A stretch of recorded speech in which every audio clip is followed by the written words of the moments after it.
Buenas tardes y bienvenidos a nuestra emisión de Noticias del Mediodía. En minutos les tenemos noticias sobre los permisos para el concierto de la banda Guns N' Roses en el escenario Vive Claro en Bogotá.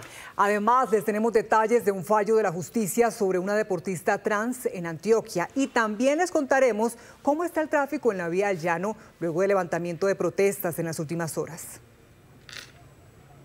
Pero antes comenzamos en Antioquia, donde un oficial del ejército fue asesinado y 4 soldados resultaron heridos en zona rural de Anorí. Mariana Rodríguez, usted nos tiene detalles cómo ocurrieron los hechos.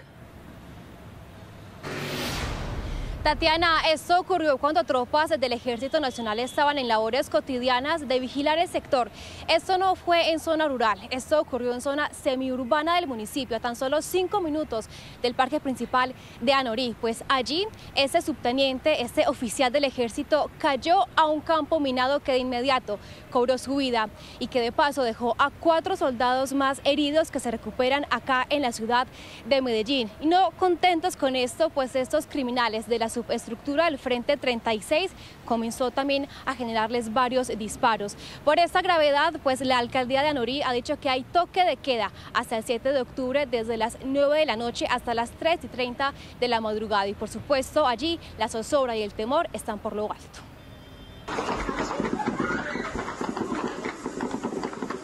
El sonido de las ráfagas de fusil sacudió la poca tranquilidad que le quedaba a los habitantes de Anorí, Antioquia. Aquí se observa un grupo de civiles huyendo de la balacera.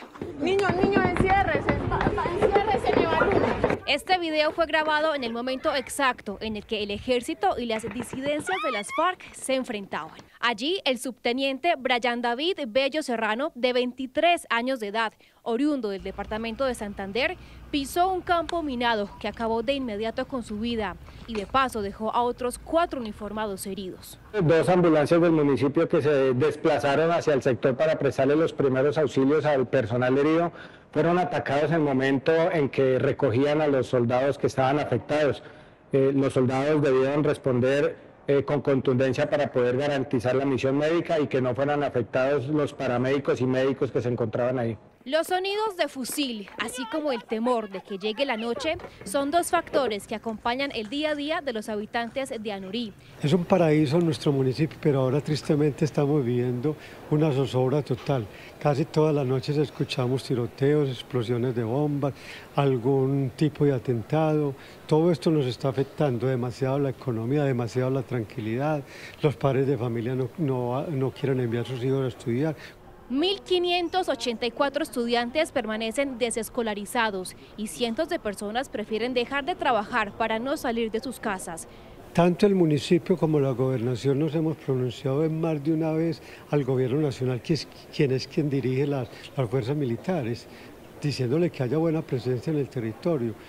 Hemos tenido la solidaridad toda de nuestro gobernador, pero estamos pidiéndole a quien manda realmente, al ministro, a toda esta gente, que nos ayude porque nuestro territorio necesita realmente que presten los ojos, pongan los ojos en él. Según el mandatario, este año se han registrado 12 atentados contra la fuerza pública en ese municipio y 10 uniformados han perdido la vida a mano de criminales. La gente se pregunta quiénes están detrás de esta guerra en Antioquia y por qué. Mientras algunas autoridades denuncian el fortalecimiento de los grupos armados ilegales, analistas cuestionan las estrategias de seguridad y una ruptura estatal en la región. La extracción ilegal del oro en las tierras antioqueñas es, según las autoridades, uno de los principales factores de la sangrienta guerra entre grupos criminales que cada vez crecen más en número y en presencia en la región. Un informe militar reservado registra en el 2024 que los grandes protagonistas de esta guerra en Antioquia son el Clan del Golfo, con el mayor número de hombres armados. Le siguen el ELN y las disidencias, con un total de 4.591 integrantes. Grupos que hacen presencia en el 48% de la región, siendo el norte y el oriente antioqueño las zonas más afectadas por estos grupos y donde más hay registro de una escalada violenta. Tenemos un aumento muy alto de homicidios en muchas subregiones de Antioquia, de muchos enfrentamientos, confinamientos, desplazamientos, y la respuesta institucional no es la mejor. Asegura Alfonso Quijano, analista del conflicto en Antioquia, que hay una ruptura del Estado que ha golpeado a la región y la ha dejado sin una estrategia clara de seguridad. La situación del departamento es muy caótica, un fracaso en la estrategia de seguridad y con un problema. Tampoco se ve la fuerza del gobierno nacional. Y esto no es un asunto solo de gobernación, un asunto solo de alcaldía, es un asunto de Estado.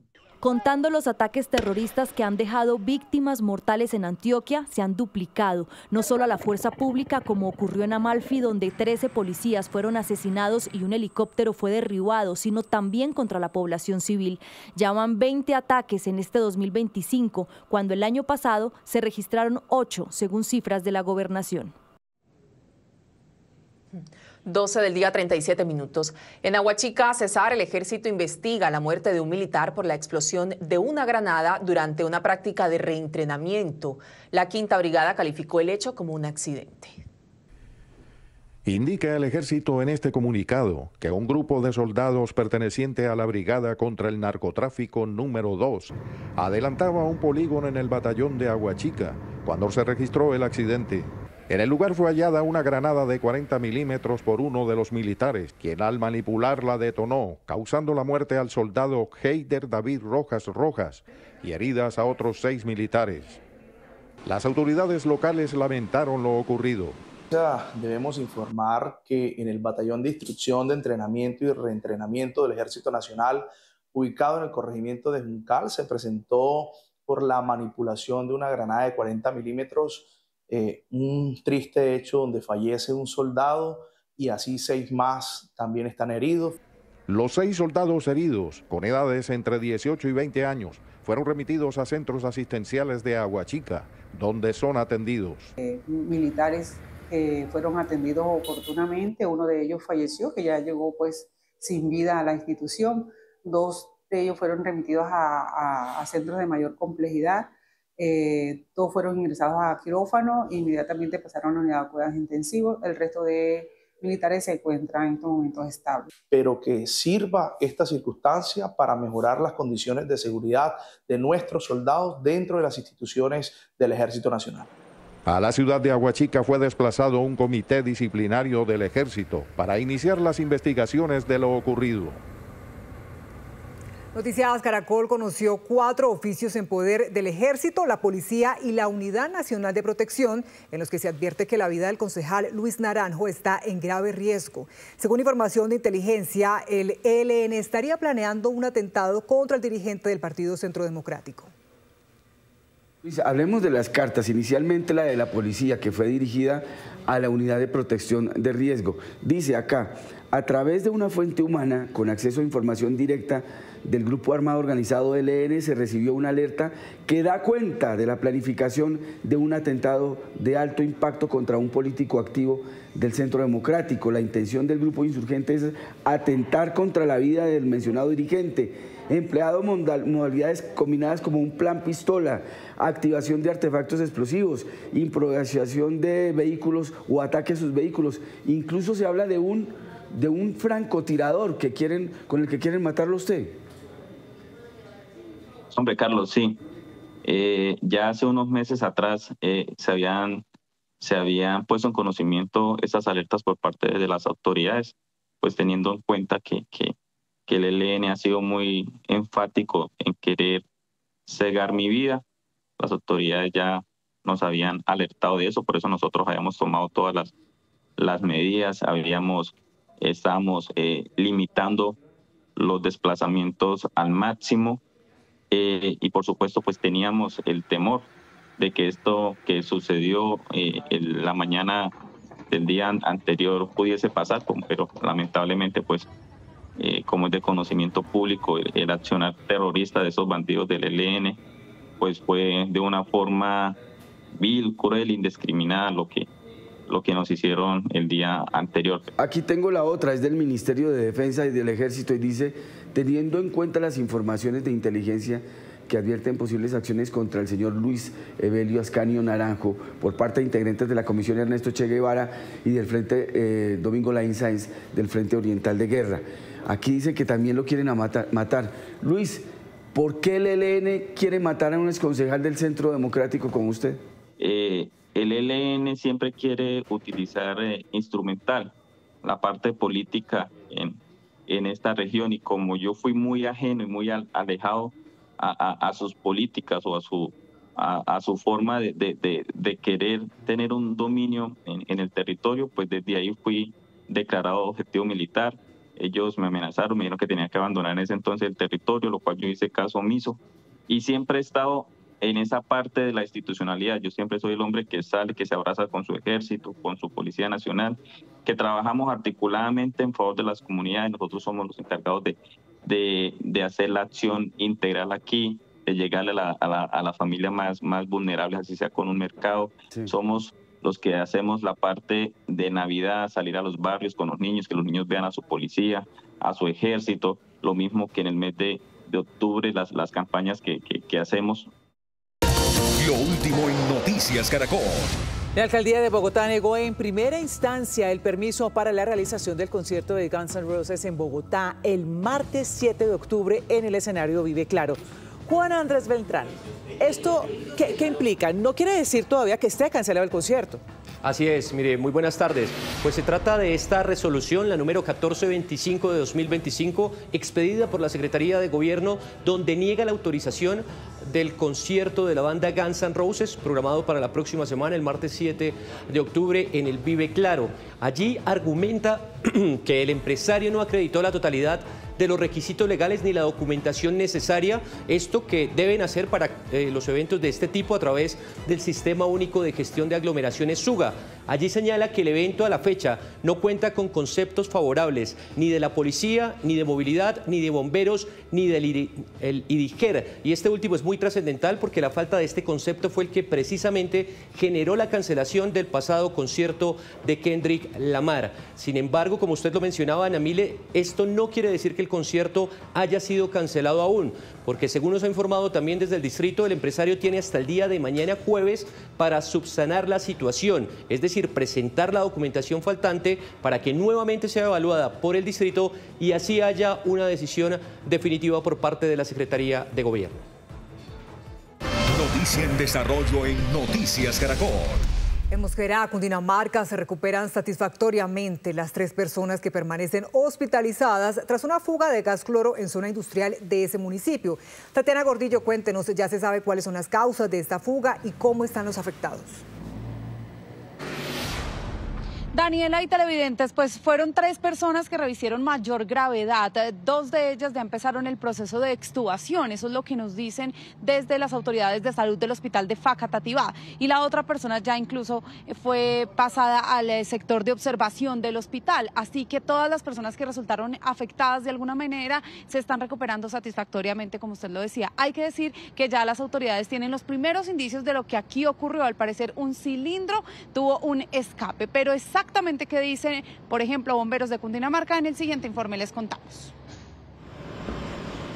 Casi 30 horas después de la emergencia que afectó a decenas de trabajadores intoxicados por la fuga de gas cloro en una empresa de la zona industrial de Mosquera, Cundinamarca, el hospital de Facatativá informó que los 3 pacientes que estaban en estado crítico salieron de peligro. De los 3 que se encuentran en la unidad de cuidado intensivo, a dos de ellos se le va a iniciar el proceso de extubación el día de hoy y el que se encuentra en el área de observación se le va a dar ingreso en las próximas horas. En el lugar de la emergencia que obligó a la evacuación de más de 10 empresas aledañas, se realiza la disposición de tanques de gas cloro desocupados, usados principalmente como desinfectante en el tratamiento de agua potable, aguas residuales y piscinas. También en la industria química para la producción de papel, plásticos y otros compuestos. Los niveles de concentración de este gas cloro hallados en la atmósfera del lugar del incidente, según bomberos, registraron 17 partes por millón, cuando lo permitido máximo para un trabajador no puede superar el 0.501% de partes por millón. De acuerdo con las autoridades, uno de los tanques de cloro tenía un restante del gas que al manipularlo salió disparado, llegando incluso hasta otras empresas de la zona. Encontramos una nube de color amarillo, que son los gases.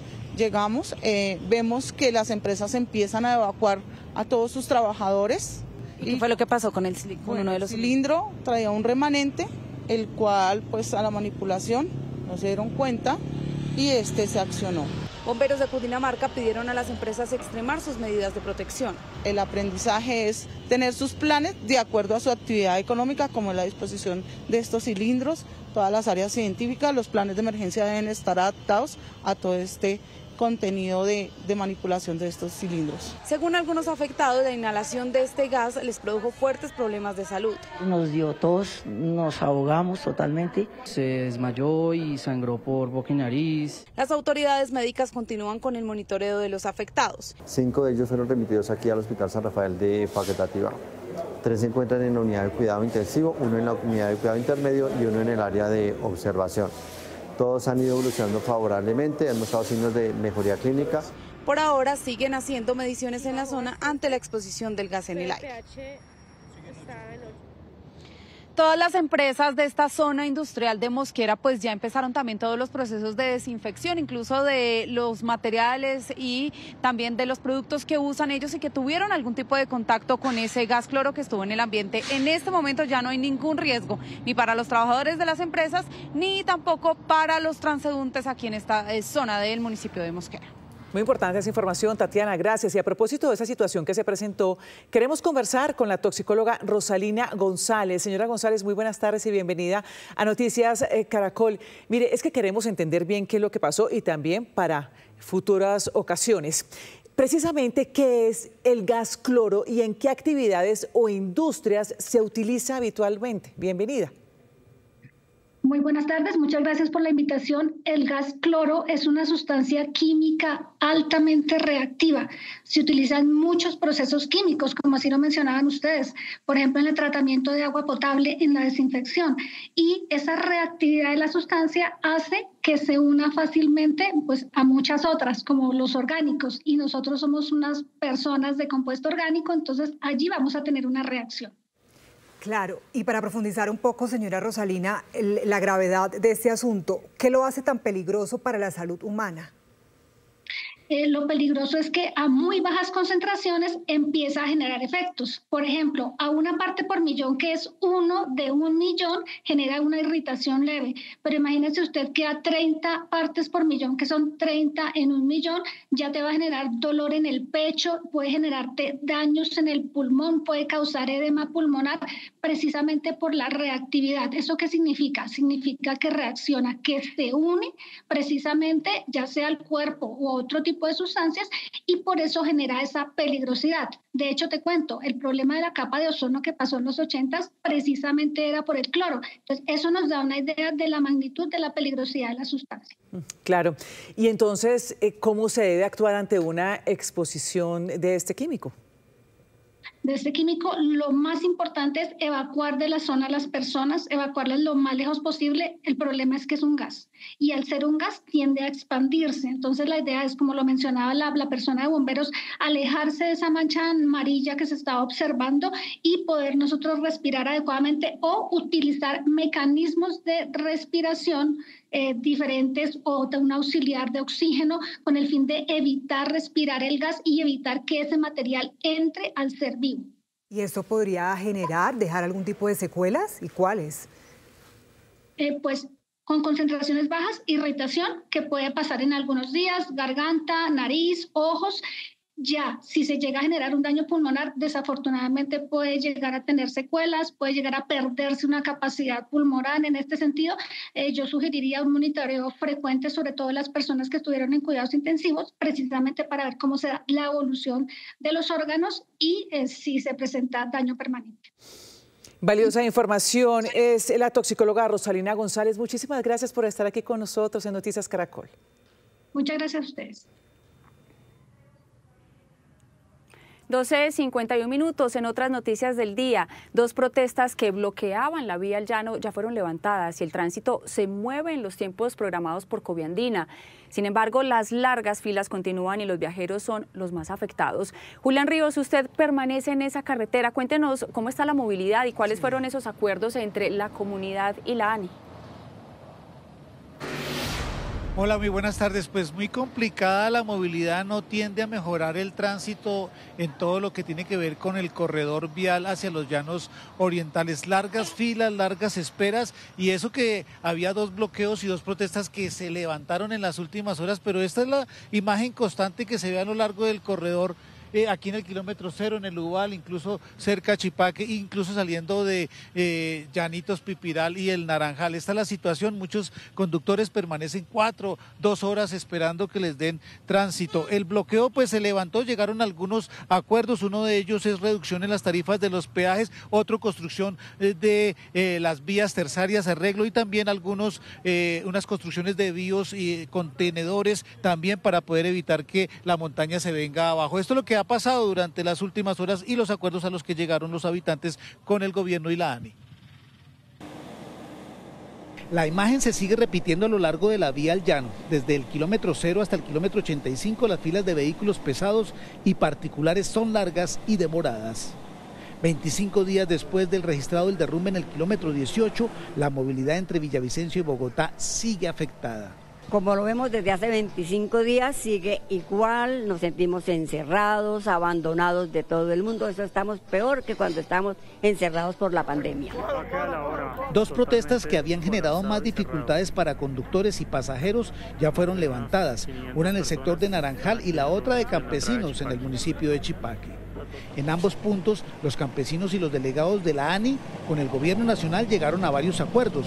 Uno de ellos es la rebaja en las tarifas de los peajes. Incrementan los costos de los pasajes porque imagínese vuelta que toca dar, y hay mucha gente que pues no tiene los recursos para pagar transporte caro. Otro acuerdo es la construcción de varios muros de contención en los terrenos afectados para evitar más derrumbes, lo que llaman los terraplenes o los terraceros.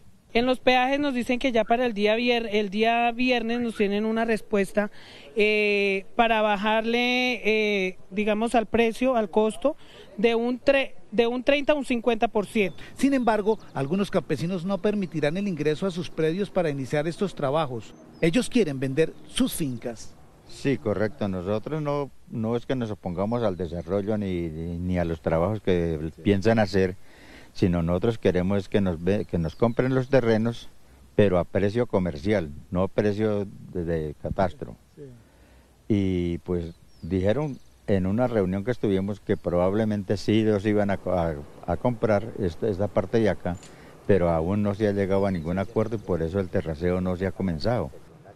Hoy las autoridades habían anunciado que se iniciarían los trabajos en el kilómetro 18, pero en la zona del derrumbe todavía no arrancan las labores de remoción, como lo había anunciado la ANI. Solo hay una topógrafa que adelanta los primeros estudios para hacer los llamados muros de contención. Sí, efectivamente, pues lo que pudimos observar es que no hay grandes trabajos en la zona, solo esa topógrafa haciendo los primeros pinitos de indagación y estudios preliminares, pero también se une y se suma este lunar que es que los campesinos no van a permitir la construcción de los muros y de los terraplenes hasta que no les compren sus fincas. Estos son los sucesos que hacen noticia en el mundo a esta hora. Organismos de rescate de Indonesia intentan localizar a 91 personas desaparecidas tras el derrumbe de un internado islámico. Tras 48 horas de búsqueda, 7 víctimas fueron evacuadas, 5 de ellas con vida y 2 muertas. Familiares desesperados esperan noticias de sus seres queridos, muchos de ellos estudiantes menores de edad.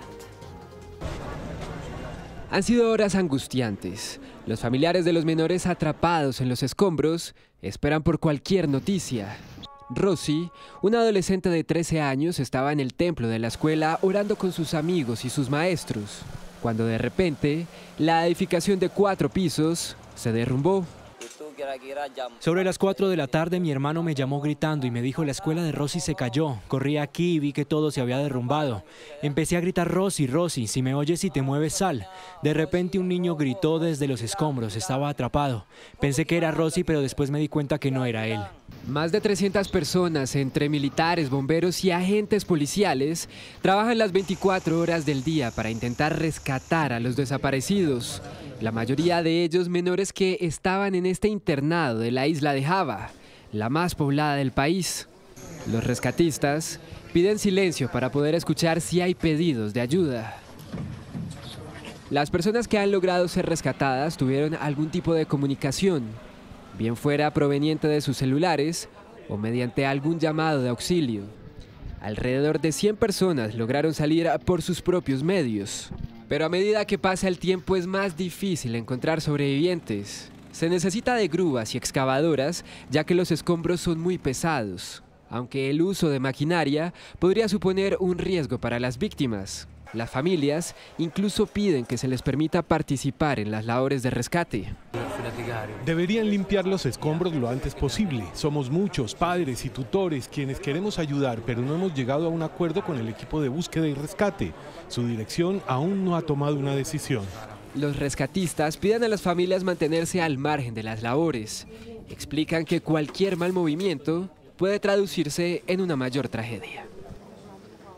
También en el Bronx, en Nueva York, se desplomó una edificación, un edificio de 20 pisos que se derrumbó parcialmente tras una explosión en el ducto de ventilación de las calderas.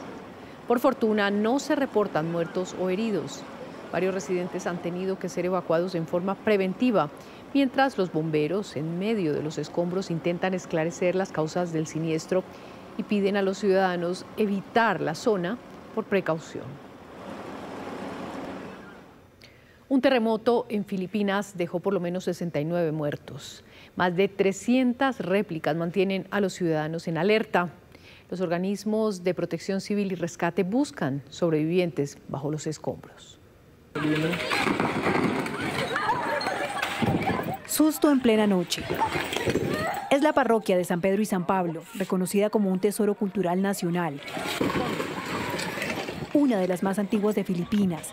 Se derrumbó en la isla de Bantayan tras la sacudida que golpeó la costa del centro del país. Varias personas registraron los momentos de angustia cuando quedaron atrapados, muchos bajo las mesas en la zona de comidas de un centro comercial. Y aquí el pánico dentro de los asistentes a un concurrido mercado nocturno. Cada quien corriendo por su vida. Incluso en plena transmisión de un reinado de belleza. En el hotel donde se reunieron para el certamen de Miss Asia Pacífico Internacional 2025, reinó el caos. Más de 1 millón de personas resultaron afectadas en la ciudad de Bogo. Allí se concentra buena parte de las víctimas. Las labores de rescate se complicaron en la noche por la oscuridad y las 379 réplicas. Estamos en una carrera contra el tiempo, estamos hablando de vidas humanas. Como socorristas esperamos poder sacarlos con vida. Hasta ahora mi cuerpo sigue temblando por el miedo, me emociono por el miedo, me pongo nerviosa cada vez que hay réplicas. El terremoto además causó importantes daños a infraestructuras, edificaciones y vías agrietadas. Todavía 24 horas después del sismo siguen sintiéndose réplicas de cierta intensidad y también los servicios de agua y electricidad se vieron afectados por el sismo. El grupo extremista palestino Hamas aún no responde a la propuesta de Estados Unidos para poner fin a la guerra en Gaza, mientras Alemania detuvo a tres presuntos miembros de ese movimiento islamista sospechosos de planear atentados. La flotilla global Sumut avanza en su intento de romper el bloqueo israelí y entregar ayudas y ya se encuentra en una zona crítica. La travesía para llevar comida, medicinas y fórmula infantil a Gaza continúa. La flotilla Sumut sigue navegando tras denunciar intimidación en la noche. Al superar la oscuridad, unos 500 voluntarios están alerta ante una potencial intervención de Israel tras cruzar la zona de exclusión marcada por ese país. Este es el mayor intento nunca antes realizado para romper este asedio. Ahora tenemos 41 barcos dirigiéndose a Gaza para realizar la misión histórica. En Gaza la devastación empeora y se refleja en rostros como el de esta niña. Así quedó una escuela que servía como refugio. En diálogo con Noticias Caracol, el jefe de la misión de Médicos Sin Fronteras en Gaza explicó que la situación en los hospitales es cada vez peor. Las operaciones de la ONG siguen suspendidas. ¿Cuáles son las principales limitaciones? Hablamos de escasez de medicamentos, de fórmulas, por ejemplo, para los niños. ¿Qué han podido ustedes percibir desde Médicos Sin Fronteras? El personal que trabaja en los hospitales son víctimas de esta guerra como cualquier otro. Viven bajo el miedo, viven sin poder dormir, son las mismas personas que se alimentan de forma inadecuada desde hace meses. El agotamiento físico y mental es una realidad no ajena a los más pequeños. Los niños huérfanos, los niños que se han quedado sin familia, los niños que se han visto separados de sus familias. Mientras tanto, Israel divulgó nuevas imágenes de sus operaciones en el enclave. Y el desplazamiento al sur es una agonía que no para. Esta mujer ha tenido que huir 11 veces.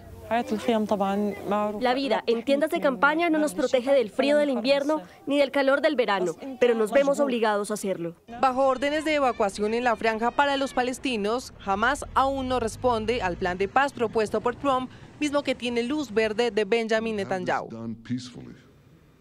A la medianoche, el gobierno de los Estados Unidos se quedó sin recursos para financiar operaciones o programas específicos. Los primeros afectados serán cientos de miles de trabajadores federales por falta de un acuerdo en el Congreso. Cerrado. Así amaneció el centro para visitantes en el Capitolio de los Estados Unidos, una atracción gratuita para unos 20.000 turistas al día en Washington. El mismo aviso se ve en los parques nacionales de Estados Unidos. Es quizás una de las muestras más notorias del bloqueo político en el Congreso.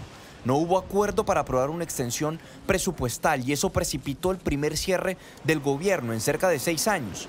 Ese también con Donald Trump como presidente, quien ahora dice que los principales afectados serán los demócratas. Cuando tenemos cierres hay que despedir gente. Entonces vamos a despedir a muchas personas que se van a ver muy afectadas y serán demócratas. Van a ser demócratas. El gobierno necesitaba 60 votos en el Senado para lograr avanzar con la extensión presupuestal, es decir, unos 8 votos de demócratas. El cierre significa que unos 750.000 trabajadores federales serán puestos en licencia diariamente. Habrá otros considerados como trabajadores esenciales, tales como controladores aéreos o miembros de las fuerzas militares, que tendrán que ir a trabajar sin recibir salario. Los demócratas bloquearon la resolución reclamando que Trump estaba recortando subsidios en el marco de programas de salud como Obamacare. El presidente Trump se ha dedicado a publicar memes y fotos burlándose de los demócratas y responsabilizándolos por el cierre. En lo que respecta a embajadas y consulados, aún no hay afectaciones a los servicios. También se están congelando el desembolso de recursos para proyectos de infraestructura, como $18.000 millones para la construcción de un túnel en Nueva York. Juan Camilo. Las autoridades peruanas capturaron a Tony Jansen Valverde, alias Pequeño J, acusado de ser el autor intelectual del crimen de 3 jóvenes en Buenos Aires. Pequeño J, quien tenía una orden de captura internacional, enfrenta un proceso de extradición a Argentina y durante otra operación simultánea en Lima fue capturado también otro sujeto vinculado al caso. El triple crimen tuvo lugar el 19 de septiembre y las víctimas tenían entre 15 y 20 años. 1:05 p.m, volvemos a Noticias del País. La Corte Constitucional falló una tutela a favor de una deportista trans a la que no le permitieron hacer parte de una competencia deportiva. ¿De qué se trata, Rocío Franco? Y es que la Corte Constitucional acaba de ordenarle a la Liga de Voleibol de Antioquia que cambie su reglamento, ya que en él se señala que solo pueden participar personas que hayan nacido mujeres. Esto a raíz de una tutela interpuesta por Emiliana Castrillón, a quien se le prohibió el ingreso por ser una deportista trans. La Corte Constitucional señala que no se puede negar de tajo el acceso de una persona, de una deportista trans, más aún cuando en este caso en particular había superado las pruebas y ella no se encontraba en superioridad frente a las otras jugadoras. Dice la Corte Constitucional que es de vital importancia proteger el derecho a la igualdad y a la identidad de género. Al respecto habla el magistrado ponente de este caso. Que no existe certeza científica sobre una ventaja competitiva de las atletas trans frente a las deportistas cisgénero. En el caso concreto, la Corte resaltó 4 aspectos. Primero, la deportista había competido durante una década en la categoría femenina. Segundo, sus niveles de testosterona eran iguales o menores a los de otras atletas. Nunca participó en otra categoría, en tercer lugar. Y cuarto, no había pruebas de ventaja deportiva y mucho menos de riesgo para las demás competidoras. Por ello, la Corte recordó que las autoridades deportivas deben valorar cada situación particular, ponderando todos los argumentos y riesgos, sin recurrir a generalizaciones. La Corte señala y ordena que Emiliana debe ser ingresada y que también cuando se haga la modificación del reglamento de la Liga de Voleibol de Antioquia debe estar acompañada por el Ministerio del Deporte. Gracias, Rocío. Y precisamente en Noticias Caracol en Vivo, nuestra señal digital, hablamos con Emiliana Castrillón, la protagonista de esta historia. Aquí está una parte de la conversación. De un momento a otro, como yo entré a la universidad, el Poli, en el año 2023, el Poli siempre ha tenido un equipo de alto rendimiento con jugadoras con demasiada experiencia, entonces nos estaba yendo literalmente súper bien. Entonces, de un momento a otro en el semestre, dijeron que solamente las personas nacidas hombres o nacidas mujeres tenían que respetar como su sexo al nacimiento, ¿sí me entiendes? Su identidad, independientemente que la documentación dijera, había que jugar con el género nacido. Entonces, de un momento a otro, estaba en un partido y me dijeron que yo no podía jugar, no me permitieron pues como participar o jugar, y las próximas fechas no lo logré hacer, entonces yo dije, no, yo no me puedo quedar, porque para eso estoy preparada, para eso entreno casi todos los días, para eso madrugo, para eso me estoy preparando, y que de un momento a otro, por X o Y motivo, hagan algún tipo de exclusión, fue algo muy triste para mí, algo pues que me marcó.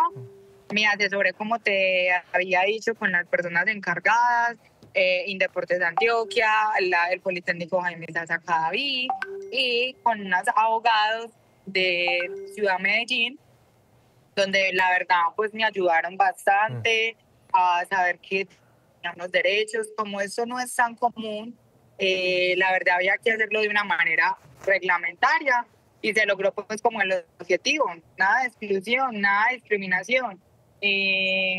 Aquí en Antioquia y en Colombia hay demasiado talento, solo que el voleibol es un poco no tan visible como otros deportes de conjunto. Entonces, esto no debería ser pues como un tema tan relevante, simplemente respetar las orientaciones y hacerlo de una buena manera, que todos nos sintamos apoyados por las entidades regulares y las entidades altas, de que todos somos libres de realizar algún tipo de deporte sin importar nuestro género o nuestra identidad sexual. Emiliana, en este proceso, ¿cuándo y cómo sintió la discriminación? No, en el momento, yo siempre he estado expuesta a comentarios de las personas, en juegos universitarios, en juegos departamentales, en juegos regionales, en cuanto torneo relámpago se haga, pero lo sentí cuando entré a la universidad. Y como ya estaba jugando con un equipo, como te lo digo, de alto rendimiento, sentí que como que no, hay que buscar la manera como de que el Poli, de que el Jaime Zaza Cadaví no le dé la cabida a esta jugadora y que me dijeran, no, es que tú no puedes jugar, tú no puedes estar en cancha, puede pasar esto. De todas formas, en este momento hay muchos torneos que todavía lo hacen y muchos torneos se pegaron de ese tipo de reglamento. La consulta del Pacto Histórico continúa su camino de cara al proceso que se llevará a cabo el próximo 26 de octubre en las urnas, cuando los colombianos podrán votar por Iván Cepeda, Carolina Corcho o Daniel Quintero para escoger el candidato presidencial por ese movimiento político. Hoy finalizamos estos diálogos con el actual senador Iván Cepeda. Esto le dijo a María Alejandra Villamizar. ¿Qué expectativas tiene el Pacto Histórico, esta organización de partidos políticos, de organizaciones sociales, con esta consulta popular de cara a las elecciones? Porque es el primer punto de llegada después de un largo recorrido de muchísimos candidatos. Bueno, hay varios elementos que se destacan. El primero es que es la primera formación de la izquierda y del progresismo que tiene tanta fuerza y tanta variedad de corrientes que la integran. El pacto histórico es sin lugar a dudas la convergencia más amplia a la que ha llegado la izquierda en su historia, y lo segundo, que emprende un camino que sin lugar a dudas puede ser con momentos de riesgo, pero muy democrático, que es convocar a 2 consultas simultáneas, una para elegir a quién va a ser el representante en la elección presidencial y la otra, quienes conformarán la lista paritaria al Senado y las listas a las cámaras, lo cual es sin lugar a dudas una prueba de una vocación democrática. Estando en el gobierno, con las dificultades que significa gobernar, con las particularidades, vamos a decirlo así, que ha tenido el presidente Petro para gobernar, y convocar en un momento ya en la recta final a más de 500 candidatos para que se inscriban en estas listas. Se creó, se formó, digamos, una base no solamente de seguidores, sino también de, digamos, de personas vinculadas a la red política del pacto. Ahí hay en esa lista de precandidatas y precandidatos gente que viene de los movimientos sociales, de experiencias de liderazgo social, de luchas comunitarias, de partidos políticos que integran el pacto. Entonces, esta experiencia de gobierno, sin lugar a dudas, ha fortalecido y dinamizado esa experiencia ya acumulada. ¿O vamos a seguir, digamos, en un proceso de profundización, digamos, de esa descalificación mutua que se ha vivido de una manera tan intensa, quizá como no en otro periodo de gobierno? Cada tema de fondo que pudiera dar lugar a una discusión o un debate argumentado se ha ido convirtiendo en la política colombiana en una especie de concurso de quién dice la cosa más estridente y más espectacular. Y yo creo que eso le resta total seriedad al debate político y hay que recuperar la altura intelectual y política de los debates en esta campaña. ¿Cuáles son como esos vacíos que se ha creado en el liderazgo de Gustavo Petro para tener hoy, digamos, al cierre de este gobierno, este nivel de confrontación, si se quiere, social, o era parte de este choque? Lo que ha causado la mayor cantidad de polémicas y debates en el país es la concepción del gobierno de que hay que hacer cambios realmente en lo social. Eso ha sido el centro o digamos la manzana de la discordia. Las reformas que se han discutido, cada una de ellas, comenzando por la primera reforma tributaria que se propuso, suscitó una enorme cantidad de posturas públicas y de discusiones, algunas de ellas muy intensas. Entonces creo que ese ha sido el rasgo que ha caracterizado y distinguido este gobierno. Le agregaría la reforma agraria. De cara a una propuesta nacional con el país que tenemos hoy, ¿cuál es su propuesta principal? Yo creo que es una propuesta en la cual hay un elemento de continuidad en el programa que hemos defendido en estos años, pero también de actualización. Yo planteo al menos 2 o 3 elementos que van a ser los que quiero poner en debate. El primero de ellos es lo que he llamado la revolución ética. ¿En qué consiste? En buscar que haya una discusión sobre los grandes problemas de la corrupción, de la ausencia de respeto por la vida, de la violencia y lo que ha causado en el seno de la sociedad colombiana, y también de la ausencia de diálogo. Y ese es el segundo elemento que yo creo va a ser interesante, y es convocar un diálogo nacional. ¿Cómo haría usted la paz? Lo que debo decir es que mi gobierno tendrá política de paz y una política de paz sólida. Yo no soy de aquellos que creen en un gobierno sin política de paz, como he escuchado a algunos precandidatos o precandidatas en esta discusión que hay ahora en Colombia. Yo creo que hay que terminar de implementar el acuerdo de 2016. El próximo gobierno es el último, por lo menos en lo que está acordado, de implementación. Hay que hacer la paz con el ELN y hay que hacer un balance riguroso de a dónde han llevado los otros ejercicios que se están realizando ahora con distintos grupos armados.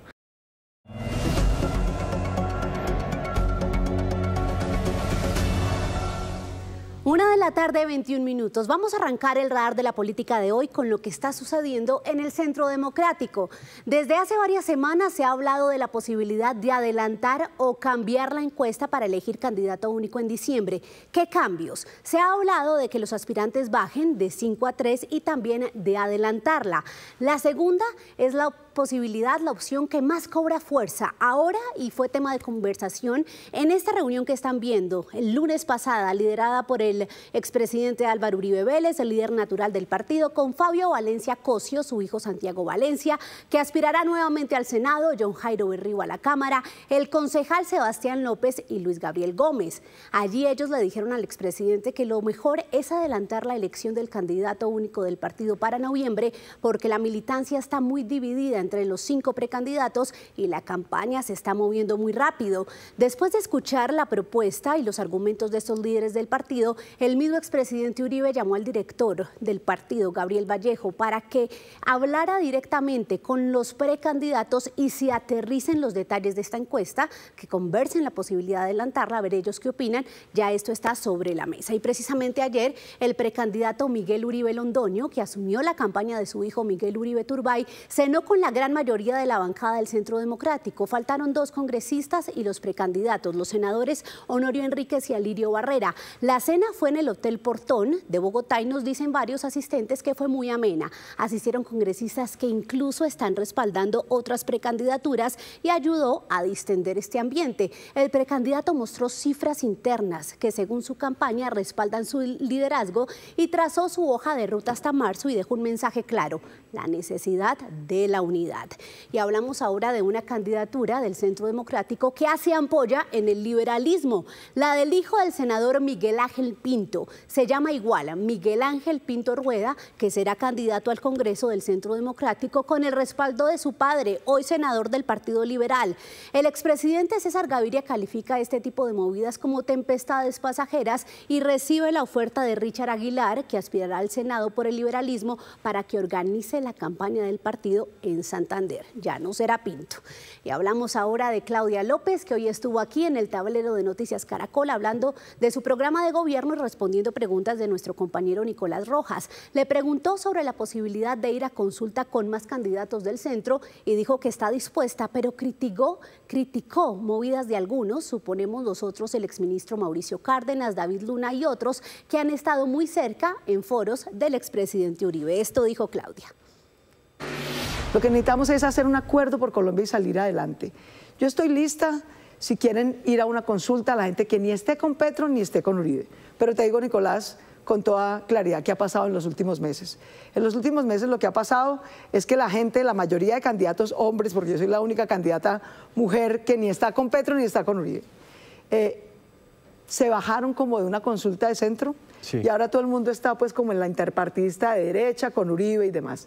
Yo no estoy con eso. Yo sí creo que Colombia necesita dejar a Uribe en el pasado, salir de este inconformismo y frustración con este gobierno que prometió un cambio que no cumplió. Dijo Claudia López que está cerca de cumplir la meta de firmas para presentarlas a la registraduría y que ya completó un recorrido en 193 municipios y llegará a más regiones este mes con su movimiento imparable. Hasta aquí el radar de la política. 1:25 p.m. ¿Qué tal? Buenas tardes, es un gusto saludarlos. Continuamos en esta semana de la biodiversidad en Cali. Hoy es el tercer día y nosotros nos hemos trasladado hasta la plazoleta de San Francisco, que este año se ha convertido en la gran vitrina verde de Colombia, donde emprendimientos, más de 300 emprendimientos de todo el país, han venido a mostrar esas prácticas amigables con el medio ambiente. También aquí hacen presencia las corporaciones autónomas regionales de todo el país. Por eso a esta hora nos acompaña Marco Antonio Suárez. Él es el director de la Corporación Autónoma Regional del Valle del Cauca, CVC. Marco Antonio, bienvenido a Noticias Caracol. Es el legado que nos dejó la COP16 aquí en Cali, en este mismo espacio. Esta vitrina verde vuelve a darse cita aquí en la plazoleta de San Francisco. Tenía que ser aquí en Cali, en la plazoleta de San Francisco. Hace un año en la muestra más grande de negocios verdes, 600 negocios verdes, un éxito total, más de 2.500 millones en ventas, y esta vez repetimos el ejercicio, 300 negocios verdes de todo el país, de todos los rincones de Colombia, que no son otra cosa sino esos pequeños emprendedores que protegiendo los recursos naturales producen y protegen al mismo tiempo. Este espacio va a estar habilitado desde el lunes y hasta el sábado 4 de octubre en el marco de la Semana de la Biodiversidad. Pero ¿por qué es importante que se propicien estos espacios en medio de la Semana de la Biodiversidad? Es supremamente importante porque los negocios verdes es el mejor ejemplo de que usted puede estar en un área protegida, puede tener grandes recursos naturales en su finca, en su hogar, y al mismo tiempo puede producir en ellos. Es la manera de sacar adelante todas esas pequeñas economías, nuestras comunidades negras, nuestras comunidades indígenas, nuestros campesinos, nuestras organizaciones ambientalistas. Entre más negocios verdes tengamos, más vamos a proteger los recursos naturales. Así es, Marco Antonio, gracias por estar con nosotros en Noticias de Caracol. Pues seguimos hablando de lo que está pasando en esta Semana de la Biodiversidad, una semana que tiene una agenda académica que llega, por supuesto, a la ciudadela educativa Los Almendros, y 23 colegios han llegado allí para demostrar sus prácticas ambientales en pro del cuidado del medio ambiente y de la naturaleza. María Juliana Reyes nos cuenta los detalles de este espacio. Juli, buenas tardes. Stephanie, muy buenas tardes para usted y para todas las personas que están conectadas con nosotros aquí también en esta transmisión de la Semana de la Biodiversidad. Le cuento que este espacio, la Ciudadela Educativa, está ubicada en el Polideportivo del barrio Los Almendros, esto es norte de la ciudad. Hay varias actividades para los niños, niñas y jóvenes. Lo que ustedes están viendo a continuación, por ejemplo, es un mariposario, y los estudiantes vienen aquí a realizar diferentes actividades, pero también a contarle a todos los caleños asistentes lo que hacen en sus aulas para cuidar el medio ambiente. La Ciudadela Educativa Los Almendros es un espacio pedagógico y cultural que busca transformar la conciencia ambiental de niños, niñas y jóvenes, donde por 3 días estarán desarrollando actividades en torno a la naturaleza. Tenemos un mariposario bellísimo, es nuestro sueño, es nuestro hijito recién nacido aquí en esta Semana de la Biodiversidad. Podrán disfrutar de la carpa del circo del Ejército, actividades con universidades y por supuesto la Secretaría de Educación. La sede de Carlos Alberto Sardi Garcés es una ecoescuela de la Institución Educativa Oficial Santa Librada, ubicada en el barrio San Antonio.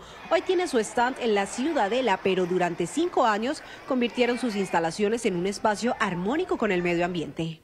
Nosotros hacemos es no desperdiciar los residuos orgánicos que tenemos. Nosotros tenemos algunas plantas que dan frutas, y esas plantas que dan frutas pues nosotros las cortamos y nos las comemos siempre que hayan. A veces cuando llueve el agua cae a unos tarros de agua lluvia, y con esos tarros nosotros los reciclamos para que podamos regar las plantas, porque nosotros no regamos las plantas con agua de la llave.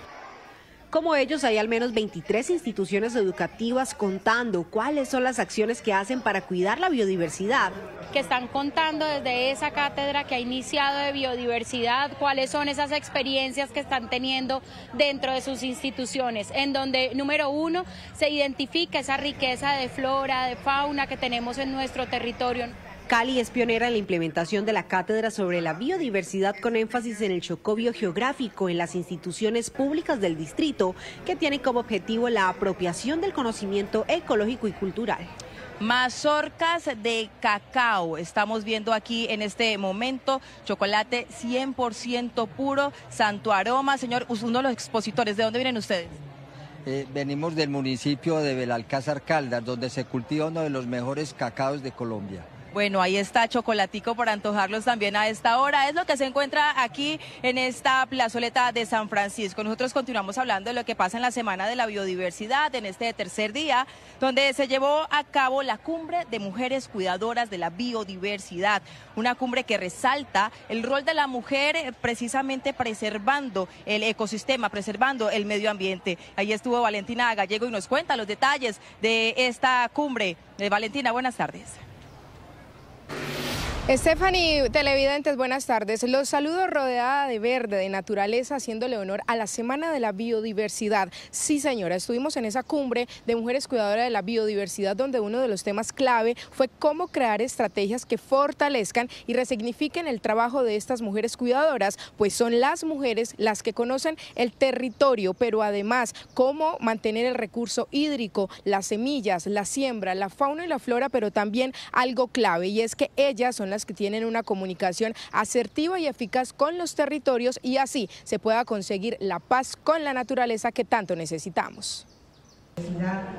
El papel de la mujer en el cuidado de la biodiversidad fue el tema sobre la mesa en el tercer día de la Semana de la Biodiversidad en Cali. Su labor como gestora de la paz con la naturaleza es fundamental para la conservación del ecosistema. Desde épocas ancestrales e históricas, sobre todo en zonas más remotas, siempre han cuidado la biodiversidad, la vida, los bosques, las aguas, las montañas, pero nunca se les ha reconocido, digamos, ese rol.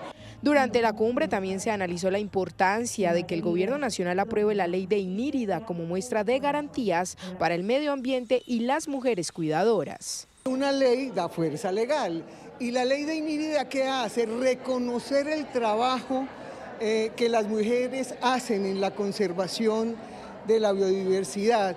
En el proceso de reimaginar nuevos pactos con la naturaleza, la mujer busca el equilibrio entre la bioeconomía, el respeto por el ecosistema y el amor por las especies. También tenemos todas las capacidades de proteger, de cuidar nuestros territorios, el medio ambiente, tenemos los conocimientos ancestrales y tenemos mucho a enseñar. El objetivo de la cumbre fue resignificar el rol de la mujer y visibilizar su trabajo a lo largo de la historia en la conservación de la fauna y la flora en las regiones. Muchas mujeres tienen en sus conocimientos, por ejemplo, el cuidado del agua, prácticas ancestrales, incluso en sus agronegocios también tienen consideraciones ambientales. Cali una vez más se posiciona como epicentro de diálogos biodiversos e incluyentes que buscan soluciones sostenibles para el ecosistema. Pues a propósito de mujeres, en esta gran vitrina verde también está presente la Asociación de Mujeres Campesinas Negras e Indígenas. Ellas vienen de Buenaventura, una muestra de bebidas ancestrales. Ahí estamos viendo el curao, el biche, está la mermelada de borojó, están también las cocadas que no pueden hacer falta, los chipsitos de papachina, entre otra gran variedad de productos que encontramos en esta plazoleta de San Francisco. Así que con chip de papachina en mano me despido de este tercer día de la Semana de la Biodiversidad, antojando por supuesto a doña Ana Mile y a doña Dani, que por supuesto están supremamente invitadas a vivir esta Semana de la Biodiversidad. Buena tarde para todos. Ahora le hablo por interno y le voy a hacer la lista ya. Claro, pero además es que invitada no, por lo menos mande. Seguro, qué maravilla. Cali dándonos ejemplo una vez más de ese cuidado de biodiversidad. Sí. A esta hora se presentan combates en el municipio de Corinto, Cauca, entre el ejército y la estructura Dagoberto Ramos de las disidencias de las FARC.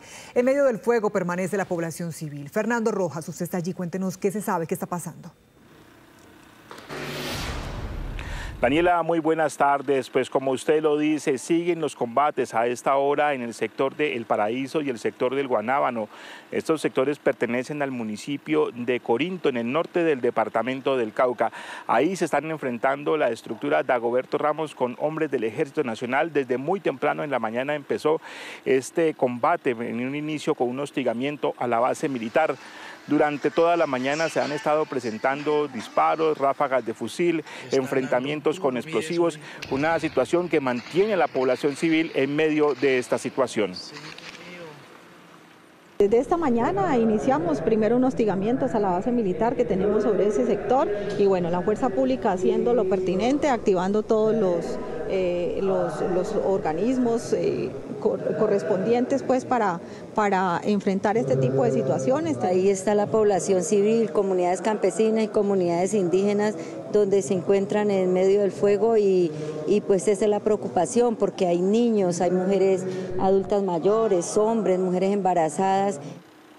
Mire, se altera entonces nuevamente el orden público en el departamento del Cauca. Para mañana se está convocando a un consejo departamental de seguridad con los 5 municipios del norte del Cauca que en este momento presentan mayor alteración de orden público. Esa es toda la información desde Popayán. Tatiana, continúe usted con más información. Sí, señor Fernando, gracias. Seguiremos muy atentos. Y en un duro enfrentamiento a tiros murió alias El Ecuatoriano, un importante capo de la banda Los Choneros que actúa en Ecuador, pero que desde hace casi un año se ocultaba en Antioquia. Según la Dijín, El Ecuatoriano vivía con una reconocida modelo paisa en una lujosa casa finca, rodeada de lujos y excentricidades. Con tiros de fusil, alias El Ecuatoriano recibió a los comandos de la policía que llegaron a capturarlo en su casa en Río Negro, Antioquia, donde aseguran el capo de la banda Los Choneros se ocultó de sus enemigos y de las autoridades en los últimos 3 meses. Con drones, la Dijín grabó todos los movimientos de uno de los jefes de la banda ecuatoriana Los Choneros, que tenía reuniones permanentes con narcos del Clan del Golfo en Antioquia. Las grabaciones y seguimientos de la policía arrancaron tras las múltiples quejas del vecino que rompió la tranquilidad del sector con escandalosas fiestas que el criminal realizaba especialmente con una de sus parejas sentimentales y que identificaron como una reconocida modelo paisa que en redes sociales tiene al menos 200.000 seguidores. Lo que más nos llamó la atención fue una figura de un canino que se encontraba en la parte de atrás donde estaba la piscina, de aproximadamente 1,5 metros, la cual se veía bastante llamativa y costosa. Con la información recaudada, los comandos de la Dijín llegaron a la casa del ecuatoriano. Allí fue abatido en el desarrollo de esta ejecución operacional, alias el ecuatoriano. Fueron capturados sus 3 escoltas, a los cuales se les lograron incautar un fusil calibre 5.56, 3 pistolas calibre 9 milímetros, más de 140 cartuchos de distintos calibres. Ahora en la mira de las autoridades están las propiedades que adquirió con el tráfico de drogas en Colombia. En otros temas, en Bucaramanga, residentes de un edificio fueron víctimas de un millonario robo que terminó en un múltiple atraco. Los delincuentes amarraron a las personas en distintos apartamentos para poder llevarse sus pertenencias. Esta cámara de seguridad dañada y un par de vidrios en el suelo alertaron a la aseadora del edificio que algo ocurría en uno de los apartamentos. Pero mientras buscaba ayuda con uno de los residentes, los ladrones que ya habían ingresado al inmueble por el parqueadero, al parecer utilizando un control remoto para abrir la puerta, los acorralaron saliendo del ascensor y el robo fue mayor. Me dice que han tapado la cámara del 4º piso y entonces que le acompañe. En esas pues subimos al 4º piso y de una vez nos recibe uno de los ladrones. El otro estaba pues entrando por una ventana y se me abalanza y me quita pues lo que es el celular. Según la víctima, el ladrón continuó con ellos dentro del elevador hasta otro piso del edificio, donde una residente más fue robada y retenida. Pues mi pensamiento era mi hija, que iba a ir por mi hija de 5 años. Y entonces ya después nos amarraron.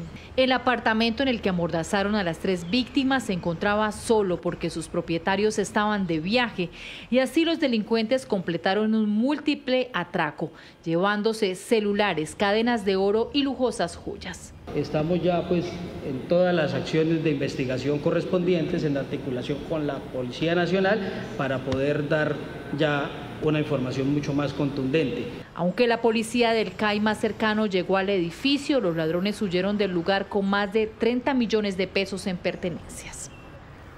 1:48. En Bogotá hay indignación, bueno, en el país, por el caso de un caballo que fue expuesto a un show en un bar en la capital en medio de pólvora, humo y la euforia de los asistentes. La alcaldía adelanta una investigación por maltrato animal. De manera insólita y hasta indignante. En un bar en Bogotá, con música a todo volumen, luces y pólvora, este caballo fue expuesto y forzado a protagonizar un show. Mientras algunos asistentes celebraban y registraban la escena que fue publicada en redes sociales, el animal durante varios minutos fue obligado a moverse mientras era sostenido por un hombre. Rodeado de humo, chispas y gritos, el caballo no tiene posibilidad de escapar, lo que para el distrito evidencia un caso de maltrato animal. En situaciones donde hay aglomeración de personas, donde hay ruido, donde hay pólvora, pues inmediatamente los animales comienzan a sufrir. Reconocemos que por encima de 75 decibeles todos los animales comienzan a manifestar situaciones de estrés, que por encima de 100 decibeles es imposible adaptarse y aparte, pues a nadie le gusta que le invadan el espacio personal y lugares donde hay tanta aglomeración, donde se acercan tanto a las personas y a los animales, es muy probable que el animal se asuste, reaccione y pueda generar algún tipo de riesgo para todos. El hecho ha causado una ola de indignación en redes sociales. Usuarios califican la escena como inaceptable. En Colombia, desde el 2016, existe la Ley de Protección Animal o Ley Animalista, que reconoce a los animales como seres sintientes y los protege contra el sufrimiento. Que basta con tener un poco de sensatez para percatarse de que las condiciones a las que estaba siendo sometido este caballito son condiciones que causan maltrato, estrés estrés, sufrimiento, que vulneran su bienestar. El caso ya está en manos del Instituto de Protección y Bienestar Animal, que anunció una investigación al bar. Tenemos una información que pareciera indicar que hay un criadero que está alquilando este caballo para que vaya a distintos bares en la ciudad, obviamente pues utilizado como diversión. También informó que adelantarán inspecciones de vigilancia y control para determinar las condiciones en las que se encontraba el animal. En la ciudad, en que en los establecimientos en los cuales se usa el animal para justamente, digamos, tomarlo como diversión, haremos lo pertinente con salud, gobierno, alcaldías locales. Y dos, estamos coordinando con Cundinamarca para que, según la información que tenemos, miremos ese criadero, por qué está justamente utilizando un animal en algo que no está autorizado. La entidad reitera a la ciudadanía la importancia de rechazar y reportar cualquier situación que ponga en riesgo el bienestar de los animales en la ciudad.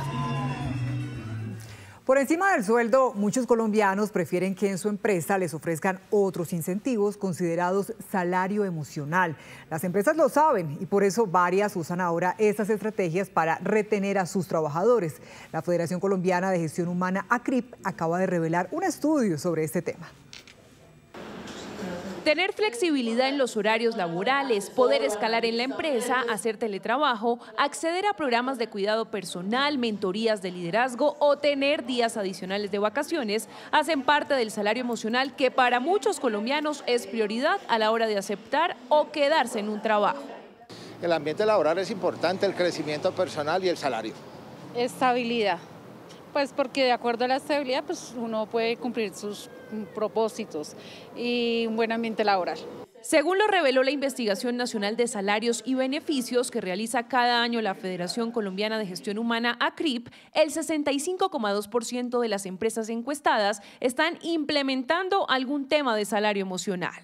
Un ambiente de felicidad, de bienestar, un ambiente en que las personas crezcan, se desarrollen, se sientan que están aportando a un fin más allá del trabajo, ganarse un dinero. También ahorita te pagan el gimnasio, te dan beneficio dental para ti y tu familia, entonces hay, por ejemplo, más días de vacaciones. Sin embargo, en el caso de beneficios pagos por la empresa, como préstamos personales, seguros de vida, medicina prepagada y servicios de comedor, solo el 25,7% de las compañías afirman tenerlo. El salario económico de igual manera es relevante para los empleados. Según ACRIP, 9 de cada 10 empresas afirmaron haber hecho incrementos salariales este año y el aumento promedio fue del 7,1%. La región que más, digamos, puntea en los rankings de aumentos es el Valle del Cauca, seguido por Cundinamarca, claramente pues Bogotá por estar ciudad capital y seguido de Antioquia. En cuanto a salario, falta aún camino por recorrer para cerrar la brecha entre lo que ganan los hombres y lo que ganan las mujeres. Para hombres en alta gerencia el promedio está en 43,9 millones, mientras que en mujeres está en 35,7. Los siguientes niveles, que son gerencia media, para los hombres están compensados en el promedio 18 millones, mientras que mujeres 16. El estudio recomienda que el incremento del salario mínimo en Colombia para el año 2026 no debe superar el 7% debido a la situación económica del país.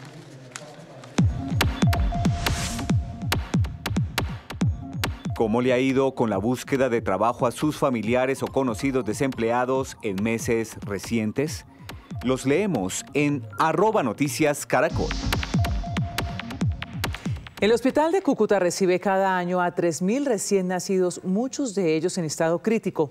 Por eso una mujer cucuteña, con el apoyo del Club Rotario, se puso manos a la obra y ha logrado dotarlo de equipos vitales que hoy son el soporte silencioso de cientos de familias que luchan por la vida de madres e hijos. Hola, soy Gladys Maldonado Rodríguez y esta es mi historia. Gladys Maldonado es odontóloga de oficio y cumple varios años gestionando proyectos a través del Club Rotario. Y precisamente uno de sus grandes aportes es esta unidad pediátrica que incluye incubadoras, equipos especializados y hasta aire acondicionado. Hemos podido ayudar a niños recién nacidos, hemos podido ayudar madres que llegan embarazadas caminando por largos tramos desde Venezuela o desde el Catatumbo. Es la única incubadora que tiene el Hospital Erasmo Meós que puede hacer cirugías a los recién nacidos. En particular ha sido muy importante para la vida de muchos bebés y madres en la etapa de maternidad temprana. Como se dice popularmente, en el hospital no caben de la dicha gracias al aporte de esta cucuteña altruista. Se hace un trabajo callado, discreto. Normalmente el usuario no sabe que esos equipos han sido una donación. Por eso catalogamos a doña Gladys como un ángel que está a la sombra. Está beneficiando a muchísimas mamitas venezolanas en estado de gestación que están siendo atendidos aquí en este hospital donde tiene unos equipos maravillosos. Hoy esta unidad funciona a la perfección y muchas vidas se deben a la labor de Gladys Maldonado, una colombiana que hace historia. Hay polémica en Pitalito, Huila, por las declaraciones del alcalde Gider Luna, quien aseguró que los delincuentes deben enfrentar la justicia con mano dura y que si no van a la cárcel deberían ir al cementerio. Y entonces aquí nosotros no vamos a ser tolerantes, o en la cárcel o en el cementerio, mi capitán. El alcalde de Pitalito entregó las polémicas declaraciones en una rueda de prensa junto a la fuerza pública, en donde presentó resultados de seguridad. Porque ellos no han tenido piedad con la clase trabajadora. Ellos no han tenido piedad contra quienes salen a luchar el día a día. Nosotros tampoco vamos a tener piedad. Y vamos a entrar con toda la fuerza pública como lo estamos haciendo. Dijo textualmente que si hay que apretar el gatillo contra la delincuencia, hay que hacerlo, citando un hecho delincuencial en Bruselas, y subrayó que los delincuentes no deben quedar impunes. Si un delincuente no tiene piedad arrastrando a las mujeres cuando les quitan una moto, si un delincuente no tiene piedad apretando un gatillo contra aquellos que luchan en un día a día para lograr salir adelante, pues les pido que las autoridades tampoco lo tengan. Y que si hay que apretar el gatillo contra la delincuencia, así como me pasó en Bruselas, hay que hacerlo, mi capitán. Organizaciones de derechos humanos y líderes locales han pedido claridad sobre el alcance de las declaraciones. 2:30 de la tarde. Comenzó un nuevo enfrentamiento al interior del gobierno, esta vez entre dos de los hombres más cercanos al presidente Petro, los ministros de Justicia y del Interior. Esta es la historia. Los ataques del ministro Eduardo Montealegre contra el ministro Armando Benedetti comenzaron el pasado 20 de septiembre en el chat del Consejo de Ministros por una declaración que dio el ministro del Interior en la que criticó al gabinete, es decir, a sus compañeros en el gobierno. Ahora resulta que según Armando Benedetti, en entrevista a Semana, todos los ministros somos unos tibios que no defendemos las políticas del presidente Petro. Falso, Benedetti. No siga diciendo mentiras como acostumbra. Superman Benedetti. Protesto. Días después, el 30 de septiembre, Montealegre volvió a escribir en el mismo chat de ministros, pero esta vez por la suerte del proyecto de la paz total. Y Benedetti, que solo sirve para hablar paja y sembrar caos, ahora ya no tiene ningún interés con el proyecto como lo hizo al principio. Así no se puede. El Titanic de la paz se hundirá.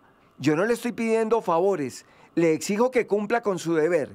Y le advierto, nunca callaré sobre su corrupción e ineptitud. El bufón Benedetti nos descalificó en una entrevista a Semana. Descalificaciones que apoyó Angie, directora del DAPRE. Así que mi respuesta no es personal, es institucional ante la agresión verbal que nos coloca como mediocres.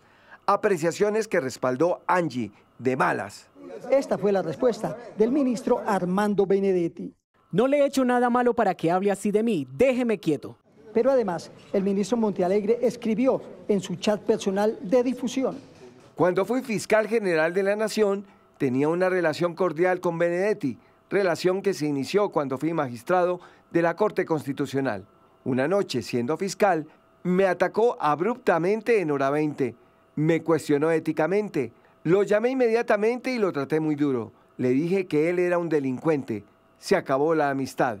El ministro de Justicia escribió este nuevo mensaje contra Armando Benedetti en el chat de los ministros. Vamos a ver qué tan gallito de pelea es Benedetti cuando la Corte Suprema de Justicia lo meta muy pronto a la cárcel por corrupto.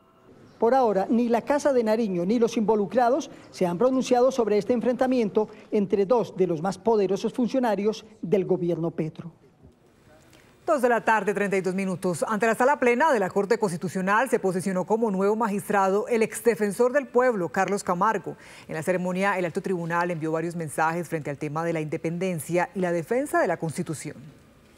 Vamos con Rocío Franco. Rocío, cuéntenos. Pues la Sala Plena de la Corte Constitucional le da la bienvenida al ex defensor del pueblo Carlos Camargo.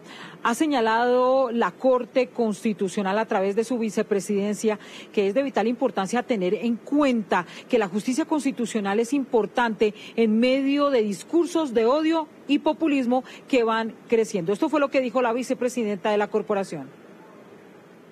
En medio de estos tiempos desafiantes, en los que las guerras, los conflictos, la polarización, los discursos de odio, los populismos y el quebrantamiento de las normas, incluso por parte de las autoridades, se han convertido en una estrategia común para socavar el Estado de Derecho, todos nosotros como jueces constitucionales, magistrado Camargo, debemos tener presente la importancia de los tribunales constitucionales en el mantenimiento y supervivencia de cualquier Estado social y democrático de derecho. Carlos Camargo, postulado por la Corte Suprema de Justicia, dio su primer discurso ante la Sala Plena de la Corte Constitucional. Ha señalado que no cederá ante ninguna presión política.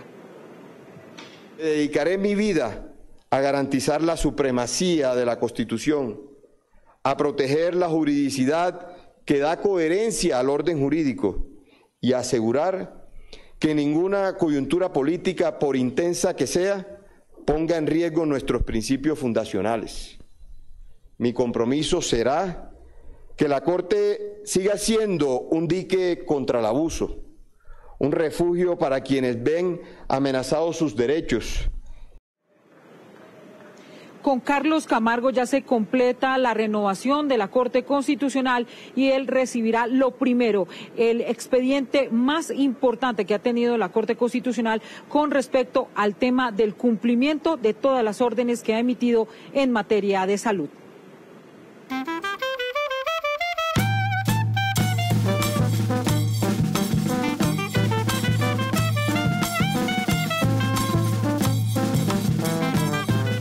Suena esa música y es imposible no moverse al ritmo de la chocuanidad que habita este territorio, que habita en Quibdó en las fiestas de San Pacho. Seguimos bundeando en este día número 11 de estas fiestas centenarias. Son casi 300 años rindiéndole tributo a través de la tradición a San Francisco de Asís. Nosotros estamos en el Malecón.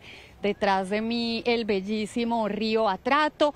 Al lado de allá es un barrio que se llama Bahía Solano. Alrededor de 80 viviendas hay de ese lado. Y un datico, 2.000 pesos para pasar para allá, 2.000 pesos para pasar para acá. Pero de este lado ya están las graderías listas, se están llenando con todas las personas porque en minutos pasará por aquí el desfile del día de hoy. Hoy es el día número 11, el barrio número 11 sale con sus trajes, con sus comparsas, a engalanar esta carrera primera de Quibdó. Ahí ven ustedes un poquito por detrás de las graderías, además esa es una novedad para esta versión de 2025, las graderías para que la gente pueda apreciar y bundear. Pero vamos a lo que vinimos y es a la fiesta en los barrios. En Yesca Grande, Andrea Estrella está bailando, me dijeron que al ritmo de ese ritmo exótico. Andrea, usted ahí moviéndose al son del ritmo exótico, ¿qué es eso? Cuente. Claro, al ritmo de la chirimía, Alejandra. Muchas gracias. Este es el ritmo de la chirimía. Estamos aquí con el barrio Yesca Grande. Hoy es el barrio número 11 de la fiesta de San Francisco de Asís. Ahí podemos ver el bombo, los platillos, el saxo, el clarinete. Esa es la vida de cada recorrido. Cuando arranca San Pacho, las calles se llenan de alegría, se llenan de colorido. Ahí vemos la bandera. Y pues hay que decir eso, de que la vida de esto es el baile exótico, porque aquí hay talento en el departamento de Chocó y son los jóvenes que nos van a hablar precisamente de ese ritmo que nació aquí desde el año 2000 más o menos y que pone a bailar a todo el mundo sin distingo de edad. Hablar de ritmo exótico en el Chocó es hablar de libertad. Sentirse libre de todo problema, pues sentirse empoderado en todas las cosas, en todo. El ritmo exótico es un género musical y de baile. Nació en el corazón de los barrios populares de Quibdó a comienzos de los 2000. En él se fusionan sonidos tradicionales del Pacífico con potentes bases urbanas y electrónicas, adaptados a contextos sociales y culturales. Lo que empezó como un hobby, ahorita ya se convirtió en una profesión, en un trabajo que puede llevar ingresos a tu casa y muchas cosas más.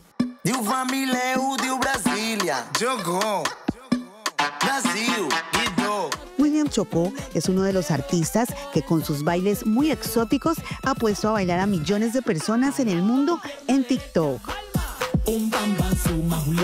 Para mí significa mucho porque estoy representando un departamento lleno de talento que tiene cultura, tradiciones, costumbres y todo lo que es el tema de la música y el arte. El baile exótico es literalmente un refugio y una salida de la violencia. Por medio del baile muchos jóvenes cambian de rutina, dejan las armas por los bailes y empiezan así y van creciendo. El baile es bueno, el exótico es bueno, puede salir siendo un ritmo mundial, ¿me entiendes? Apoyemos más, saquemos más los artistas de aquí, que muchos hay. Y somos buenos también. En las noches de Zampacho, decenas de jóvenes bailarines del exótico y otros ritmos participan en las verbenas de los barrios tradicionales. Por lo menos hoy están unos jóvenes acá ensayando, haciendo lo que a ellos les gusta. Sería más diferente que estuvieran en sus barrios, porque yo sé que allá en los barrios haciendo la nada pueden pensar en otras cosas, pero acá están desviando más la mente en el arte. El exótico es una declaración de identidad y una prueba palpable de que el arte en el Chocó es uno de los motores más potentes que tiene para su transformación social. Aleja, yo estoy aquí en la carrera sexta, en el barrio Yesca Grande. Haga el favor y se viene para acá porque apenas va a salir el recorrido de este barrio tradicional. Precisamente al fondo, la chirimía, está el calor, está la alegría, mejor dicho, está todo para que hoy se hunde. No, el calor no está solamente allá en Yesca Grande, el calor está aquí también y está más allá y 3 cuadras para allá.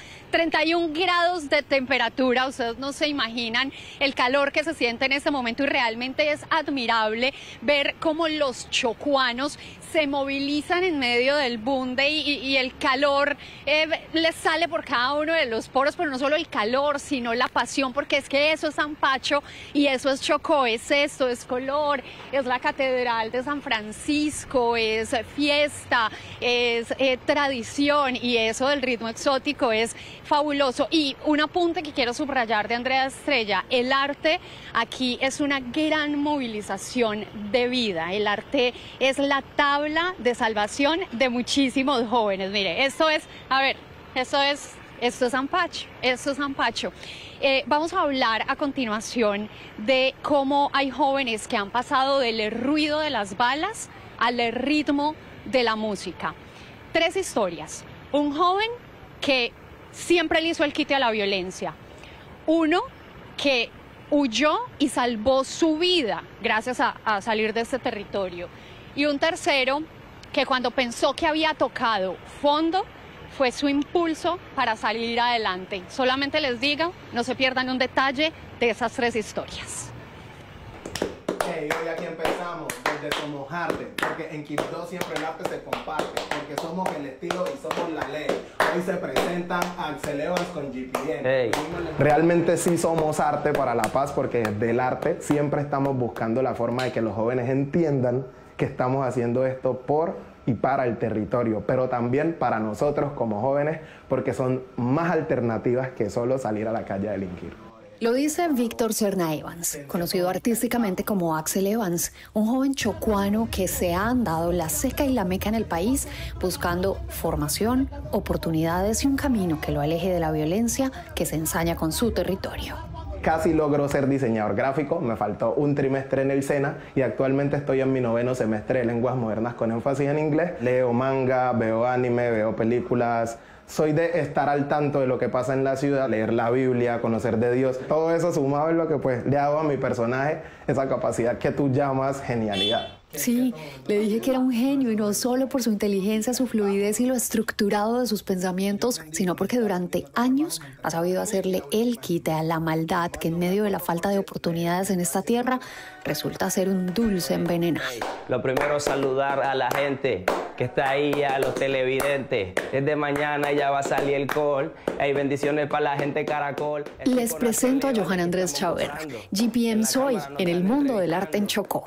Yo tenía un grupo de rap que éramos aproximadamente de 8 a 12 amigos, de los cuales tristemente soy el único que está vivo hoy en día. Ellos eran New Saga, un grupo de rap. 4 de ellos cayeron en las redes de la criminalidad y se arrancaron la vida los unos a los otros. Los demás fueron cayendo, unos por equivocación, otros por venganzas, por ser amigo de Perengano o por no querer unirse a las bandas. Y esa fue la razón por la que Johan huyó de su tierra. Era la única forma de no morir. Pero siempre fui con la mentalidad de cambiar mi vida, ¿no? de que sabía que en algún momento, con la ayuda de Dios, la música me iba a dar las alas necesarias para volar. Y regresó a Quibdó y se encontró con Somos-Art, una corporación liderada por Cristian Monsalve, conocido como Don Rey, un artista que ha grabado en este estudio a 615 agrupaciones, casi todas sin recursos económicos, pero ricas en talento y en sueños. Buscamos que los jóvenes crean, porque hoy en día muchos jóvenes prefieren tomar un arma que en realidad intentar vivir de su talento.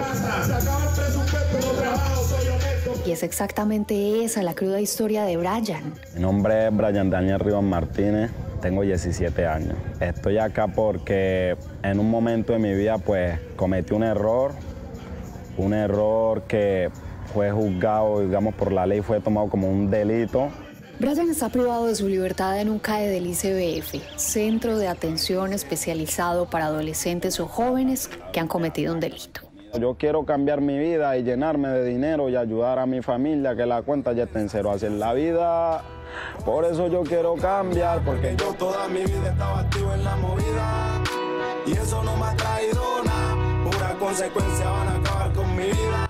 Pero lo que parecía el fin fue el comienzo de una nueva historia. Su vida, los retos, las pruebas que superó lo llevaron a convertirse en Breaking. Muchos me dijeron que no siguiera el proceso, que hay mujeres en exceso, que drogas y todo eso. Pero... Brian creció en un barrio de extrema pobreza. Su mamá es recicladora y así alimentó sola a todos sus hijos. Por eso Brian, desde los 12 años, trabajaba para ayudarle. Yo trabajaba en la plaza del mercado, muchas personas me conocen ahí, yo cargaba mancha humildemente, ahí ayudaba a mi familia, a mi mamá. Pero cuando ya llegó este COVID, este virus, fue muy difícil para nosotros los de bajos recursos porque hay personas que viven como yo, pues viviera de lo que rebuscaba en la calle, no podía estudiar, el estudio era virtual y pues no contaba con los recursos. Y como en todos los territorios donde la falta de oportunidades reina, el mal se abre camino. Fue reclutado por una banda a los 14 años y más se demoró en entrar a ella que en caer en las manos de las autoridades. Pero la inmensa paradoja, lo que parecía el infierno, fue su redención. Bueno, a continuación les voy a presentar mi lugar de creación. En este salón del Centro de Menores se inspira, crea y escribe su nuevo camino. Y en este Zampacho 2025, a poco tiempo de cumplir su sanción, obtuvo un permiso especial del juez de menores para cantar su lección de vida en un concierto. Muchos me dijeron que no siguiera el proceso, amar mujeres en exceso, que drogas y todo. La historia de Brian, de Johan y de Víctor puede ser la misma de millones de jóvenes en el Chocó. Ellos se salvaron. Ojalá y muchos más también. Si usted quiere disfrutar y gozar, que venga en Somos Arte para la paz. Alejandra Giraldo, Noticias Caracol. Con esto me despido porque aquí hacemos arte. La historia de cómo el arte, de cómo la música rescata. Aquí es tan importante las creaciones artísticas que por eso quiero despedirme con ese mural que están haciendo en honor a Zuli Murillo, una cantante, una poetisa, una escritora quibdoseña a quien le rinden tributo a través de los colores característicos de esta hermosísima región. Ahí con las graderías llenas nos despedimos. Nosotros les deseamos a ustedes una feliz tarde y ustedes deseennos suerte porque nos vamos a bundear. Chao, chao. Muy bien, Alejandra. Sí, señora, la música y el arte cambian vidas. Gracias. A esta hora es noticia en el mundo la muerte de Jane Goodall por causas naturales y en medio de una gira por Estados Unidos en defensa de los animales y del planeta. La apasionada estudiosa de los primates dejó un gran legado, no solo en el conocimiento de los animales, también en el de los seres humanos y su relación con el entorno. Así, sonriente, tranquila, en paz consigo misma y con el mundo, se le vio hace apenas 7 días en Nueva York. Y así era siempre. Jane Goodall tenía 91 años, pero trabajó hasta el último día tratando de mover conciencias hacia la conservación del planeta, de las especies en peligro y en especial de sus chimpancés amados. Los llevaba en el corazón, junto a África. Los conocía como nadie. Fue uno de los primeros seres humanos interesados en estudiarlos y así lo hizo durante 60 años. Lejos de su Inglaterra natal, pasó con ellos gran parte de su vida en las montañas de Tanzania. Los observó pacientemente, los interpretó, analizó sus interacciones familiares y sociales, estableció profundos nexos con ellos y logró dilucidar los secretos de la especie más cercana genéticamente al Homo sapiens. Goodall fue la primera persona en descubrir que los chimpancés eran capaces de fabricar y utilizar herramientas, como el hombre, una noción que transformó muchas cosas. Lo más importante es que ellos me ayudaron a enseñarle a la comunidad científica que no hay mucha diferencia entre ellos y nosotros. La comunidad científica estaba muy emocionada sobre qué tanto son como nosotros biológicamente, pero no quería aceptar que los chimpancés también tienen sentimientos, personalidades y pueden resolver problemas usando sus mentes. Por eso sus hallazgos no solo dieron luces a la biología y a la ecología, también a la antropología, la psicología e incluso a la filosofía. Después de conocerlos, se dedicó a protegerlos. Enfocó sus esfuerzos en evitar su extinción. A través del Instituto Jane Goodall y del programa Roots and Shoots, Raíces y Brotes, logró mucho. Pero proteger el hábitat de los chimpancés en África, cada vez más invadido por la agricultura, la minería y la infraestructura, invadido por los hombres, es una auténtica cruzada, incluso para Jane Goodall, insalvable. La flotilla con ayuda humanitaria rumbo a Gaza fue interceptada por buques israelíes. Algunas de las cámaras de la embarcación que transmitían gran parte del tiempo están fuera de servicio. La misión informó a través de la red social X que su personal está en máxima alerta y que militares ya están a bordo. Uno de los tripulantes denunció que Israel amenazó a la flotilla por radio con detener y confiscar las embarcaciones si continuaban con rumbo hacia la franja de Gaza.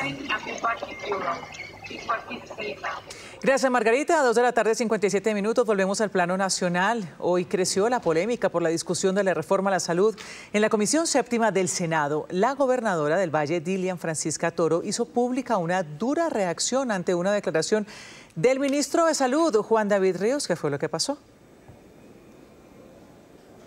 Ana Milena, hola, ¿qué tal? Muy buenas tardes. Mire, fue al término del tercer debate, del inicio del tercer debate de la reforma a la salud, en donde el ministro de Salud, Guillermo Alfonso Jaramillo, mencionó que la ponencia alternativa que había radicado la senadora Norma Hurtado del partido de la U no tiene sentido porque va en contra a lo mismo que se había acordado incluso con Dilian Francisca Toro. Mencionó el ministro de Salud que había tenido varias reuniones, cerca de 12 horas con Dilian Francisca, en donde al parecer habían acuerdos para una reforma a la salud. Veamos lo que dijo justamente el ministro de Salud, Guillermo Alfonso Jaramillo.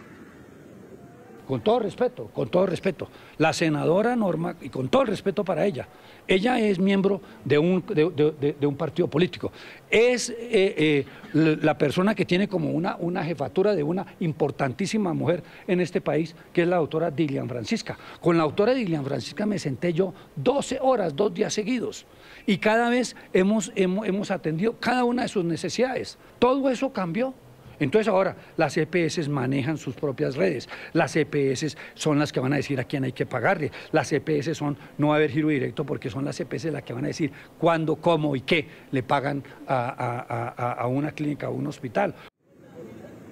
Mire, y la respuesta fue dura por parte de la gobernadora del Valle, Dilian Francisca Toro, a través de redes sociales. Ella menciona en un trino y le responde al ministro: ¿sabe usted lo que es contexto? Hace más de 2 años, en mi calidad en ese entonces de directora del partido de la U, presenté las propuestas del partido. En ese momento, parte de la coalición de gobierno sugería para la reforma a la salud, es decir, la reunión entre Dilian Francisca Toro y el ministro de Salud, Guillermo Alfonso Jaramillo, fue hace 2 años y no cuando se estaba radicando ya una segunda ponencia o una segunda reforma a la salud. Y ante esta polémica, le cuento además que también se unió el presidente Gustavo Petro, que hoy también trinó y dijo que él sí había hecho un acuerdo con Dilian Francisca como presidente de la República y ella como presidente del partido de la U, y no ahora como gobernadora. Lo cierto es que todavía la ponencia, el debate de la reforma a la salud está en pausa debido a que vienen todavía plenarias y una semana de receso, y todavía no iniciaría entonces este debate, la reforma a la salud, en la Comisión Séptima del Senado. Ya veremos qué pasa. Gracias, Juan. 3 de la tarde en punto. En las últimas horas, un juez anunció la sentencia a 7 años de casa por cárcel contra el abogado Diego Cadena, investigado por presunta manipulación de testigos. Sin embargo, la decisión generó debates jurídicos, teniendo en cuenta que se trata del mismo caso por el cual fue condenado el expresidente Álvaro Uribe. Una pena de 7 años de casa por cárcel deberá pagar el abogado Diego Cadena luego de que el juez tercero de conocimiento, Fabián García, lo hallara culpable del delito de soborno en actuación penal por dádivas ofrecidas al exparamilitar Juan Guillermo Monsalve a cambio de que cambiara su declaración a favor del expresidente Álvaro Uribe. Aunque en un inicio este abogado fue investigado por la Fiscalía por otros delitos como sobornos ofrecido a Carlos Enrique Vélez, alias Víctor, este mismo juez lo absolvió por duda razonable, lo que disminuyó el monto de su pena. Sin embargo, en el caso de los sobornos a Monsalve, el juez señaló que existen pruebas suficientes que demuestran su responsabilidad. Condenar a Diego Javier Cadena Ramírez como coautor penalmente responsable del delito de soborno en la actuación penal por los hechos que constan en la acusación relacionados con Juan Guillermo Monsalve Pineda e imponer la pena principal de 84 meses de prisión. Y es que este caso está directamente relacionado con el proceso por el cual fue condenado el expresidente Álvaro Uribe Vélez, sentenciado en calidad de determinador por estos hechos, al ser la persona que, según la juez de primera instancia, direccionó el actuar de Diego Cadena. Sin embargo, para los expertos, a pesar de tratarse de los mismos hechos, son procesos totalmente diferentes, por lo que eventualmente el Tribunal Superior de Bogotá puede tener en cuenta esta determinación a la hora de fijar una nueva decisión de segunda instancia contra el exmandatario. Como la responsabilidad penal es individual, cada caso es independiente en sus circunstancias de tiempo, de modo y de lugar de otro caso. Por tanto, un juez o un tribunal puede o no tomar en consideración las decisiones que ha adoptado un homólogo juez o tribunal si lo considera pertinente. Ahora el tiempo corre en contra en el caso del expresidente Álvaro Uribe Vélez, ya que el Tribunal Superior de Bogotá tiene hasta el próximo 16 de octubre para emitir una decisión en este caso, si bien ratificando la condena de primera instancia a 12 años de detención domiciliaria, modificándola o emitiendo absolución. De no emitir decisión antes de esa fecha, el caso podría prescribir. El Ministerio de Ambiente se pronunció frente a la concesión de Coca-Cola para extraer agua de manantiales en el municipio de La Calera, en Cundinamarca, un tema que ha generado polémica. ¿Qué dijo el ministerio? Katrina Melguizovsky nos cuenta. Mucha atención porque el Ministerio de Ambiente pidió a la CAR Cundinamarca revisar la concesión de la multinacional Coca-Cola para extraer agua de manantiales en el municipio de La Calera, Cundinamarca. La cartera ambiental convocó a una mesa técnica este viernes 3 de octubre y asimismo pidió a la CAR Cundinamarca evaluar si es legal prorrogar esta concesión. El Ministerio de Ambiente afirma que se debe poner por encima de todo el consumo de agua por parte de los habitantes de La Calera. En el caso específico de Coca-Cola, es imperativo revisar si después de 40 años de explotación seriamente procede o no una prórroga automática. Sobre todo, recordemos que una prórroga no podría en ningún caso darse sin un análisis técnico profundo, en el cual se debe evaluar el historial de la concesión y considerar los efectos del cambio climático y, obviamente, escuchar a la ciudadanía. Recordemos que este debate se da en medio de denuncias de la comunidad de La Calera por escasez de agua y por parte de la representante de la Cámara, María del Mar Pizarro, quien afirma que las resoluciones que permitirían la extracción de agua por parte de la multinacional en estos 40 años desde que inició la concesión no se han hecho públicos. Un informe de la CAR registraba en el 2023 intervenciones de alto impacto ambiental en esos manantiales, con la intervención por parte de la multinacional de concreto y láminas de metal en esos manantiales. Asimismo, denunciaba también algunas inconsistencias en los datos entregados en cuanto a consumo de agua por parte de la multinacional. Por su parte, Coca-Cola expresa que espera que la CAR tome la mejor decisión basada en hechos verídicos, y la CAR se encuentra adelantando los estudios para avanzar en esta decisión. Y llegamos a la hora de los Titanes Caracol, el espacio que busca y exalta a esos colombianos que construyen país a través de sus buenas acciones y por los cuales usted puede votar registrándose en nuestra página www.titanescaracol.com. Hoy presentamos a nuestro tercer nominado en la categoría de tecnología. Él es Rogers Wilches Torres, un ingeniero electrónico casanareño que apadrina a niños de escasos recursos para que tengan acceso y enseñanza en la robótica. También ayuda a personas que han sufrido alguna amputación y les dona prótesis que él mismo fabrica. Este titán llega a los barrios más vulnerables haciendo prevención para que los niños no sean presa de los actores de violencia. Titanes Caracol, hacer el bien marca la diferencia.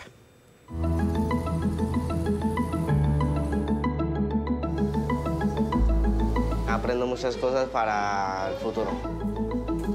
Es claro que los niños aprenden es jugando. Estos son proyectos que sirven mucho para cada niño que lo adquiere. La veo como una bendición. Mi nombre es Roger Wilches Torres y mi labor es transformar vidas a través de la tecnología. Con nuestra fundación Robotic Foundation hacemos el proyecto de capacitación a jóvenes, niños y adultos en temas de robótica, programación, impresión 3D e inteligencia artificial. Y aquí tenemos unos componentes básicos para montar un circuito en serie. Mi juego se llama Nave Robótica. Pues se trata de unas naves que técnicamente están disparando láseres para eliminar a los enemigos. He aprendido a programar, a conectar circuitos, a hacer diferentes proyectos que me sirven a largo plazo para mi carrera de ingeniería mecatrónica. La robótica me lo motivó a él a querer estudiar. Si entramos desde la parte lúdica, desde la parte gráfica, donde ellos aprenden jugando, donde a través de videos, donde a través de bloques, secuencias animadas pueden aprender y aparte están aprendiendo a programar, se hace genial el proyecto. Con el objetivo claro de que esto sea grande, pues vamos a los diferentes barrios marginales aquí en la ciudad de Yopal, y donde ahí nosotros llevamos algunos computadores portátiles, llegamos a algunos robots que tenemos programables y hacemos talleres de robótica para nuestros niños. Es algo que le sirve a los niños en este barrio, porque usted sabe que hoy en día hay mucha delincuencia y las personas buscan es solo como llevarse a los niños, arrastrarlos a las malas cosas. Además, construimos prótesis biomecánicas para las personas que han tenido amputaciones de miembro superior e inferior. Okay. Ya teniendo el vuelo, solamente usted se lo ajusta y listo. Pues sí, pues no de pronto para el trabajo pesado, pero sí, o sea, sí me facilita hacer algunas cosas. Hay que ser ese tipo de personas que nos ponemos los zapatos de esas personas que tienen una discapacidad, ser esa energía positiva para que ellos puedan transformar su vida. Nos invitó a un grupo de personas ciego total y baja visión y aprendimos a usar la tecnología. Todo lo que nosotros tenemos ha sido directamente del bolsillo de nuestro hogar, de mi esposa, del mío y de todas algunas de las cosas que hacemos adicionales, apoyo de mi familia, que de pronto hacemos unas rifas. Mi sueño es poder tener un aula tecnológica grande, donde todos nuestros niños puedan tener un espacio grande, donde puedan divertirse, donde puedan aprender, donde podamos tener un espacio que los niños puedan crear los robots.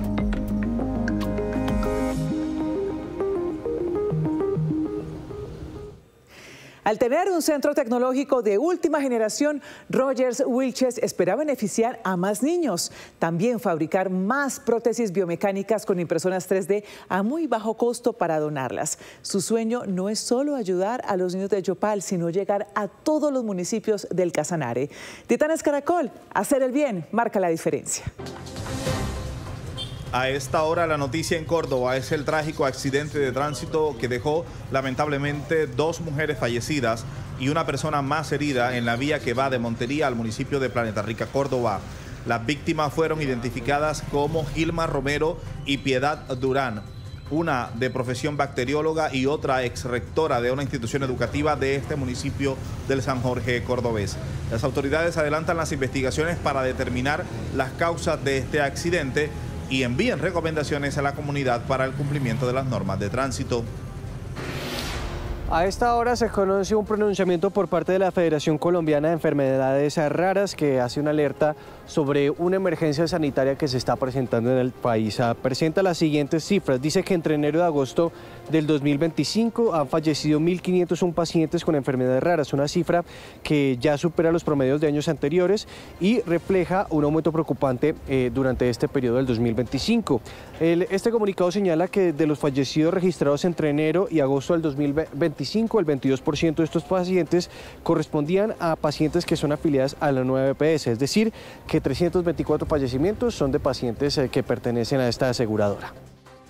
323. En una muestra escultórica y fotográfica llena de textura y color, la Galería Cinco Sentidos trajo en su más reciente exposición el trabajo de Jairo Llano y Sebastián Caicedo.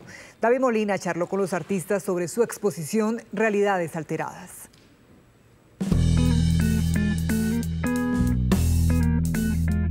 Formas, texturas, luces y sombras que juegan con la vista. Así son las realidades alteradas que presenta la Galería Cinco Sentidos, donde cada escultura desafía la naturaleza de su material. Una muestra que fuera alusiva a la vista y que jugara con la percepción del espectador o las personas que vinieran a visitar la galería. Las piezas de Caicedo se ejecutan con precisión para encontrar la maleabilidad y suavidad en sus esculturas. Partir de una hoja de aluminio y poderle transmitir cualidades pictóricas, o sea, por ejemplo, pintura, a través del doblez y a través pues, de la misma pintura, de cómo solamente con el gesto de doblar un material puede generar unas diferentes lecturas.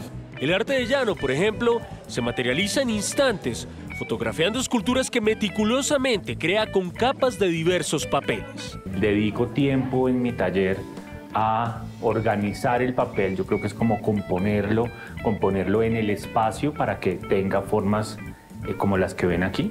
Y luego los capturo porque el papel mismo se desbarata, porque el papel se sopla y se va, porque el papel tiene una característica efímera. Hasta octubre estará esta muestra donde lo industrial pasa a ser artístico y donde el momento se convierte eterno. Síganos en Dito, en Noticias Caracol en vivo, en nuestra app, en el sitio web, en nuestro canal de YouTube y en TikTok. Nosotros le damos las noticias, usted escoge la pantalla.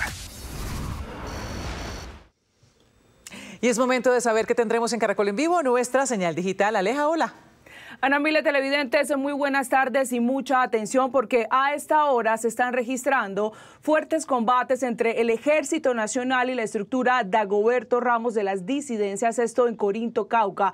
Según la información preliminar que entrega Inteligencia Militar, van hasta el momento 3 guerrilleros muertos y un menor de edad rescatado. Sobre esto le vamos a estar ampliando la información también en detalle en Noticias Caracol en vivo a partir de las 3:30 de la tarde, pero además también en materia de orden público les vamos a tener reportes en vivo y voces de autoridades de las zonas en Antioquia duramente golpeadas por la presencia de grupos al margen de la ley y donde se han registrado hechos de violencia. El más reciente, lo ocurrido en Anorí. Vamos a hablar con los alcaldes de los municipios más afectados de este departamento. Esto y más a partir de las 3:30. Hasta entonces.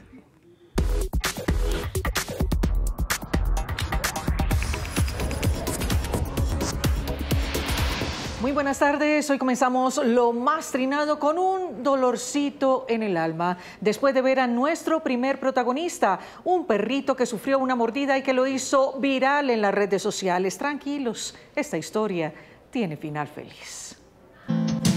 La cara de Winnie y en especial sus cachetes lo dicen todo.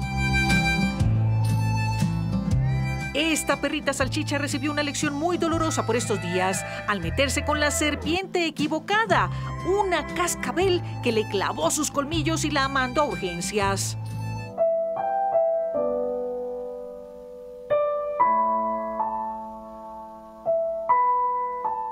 La respuesta rápida y eficaz de la veterinaria le permitió a Winnie recuperarse de la hinchazón, el dolor y el letargo ocasionados por el encuentro con el reptil.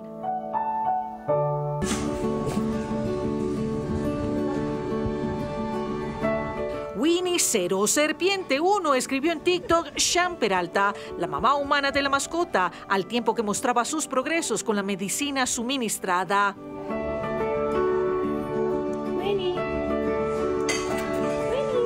Que no le pase a su mascota, pero si ocurre, hay que mantenerla muy quieta para que el veneno no se propague tan rápido. Eso sí, buscar ayuda veterinaria lo más pronto posible y, como Winnie, conservar la calma para una buena recuperación.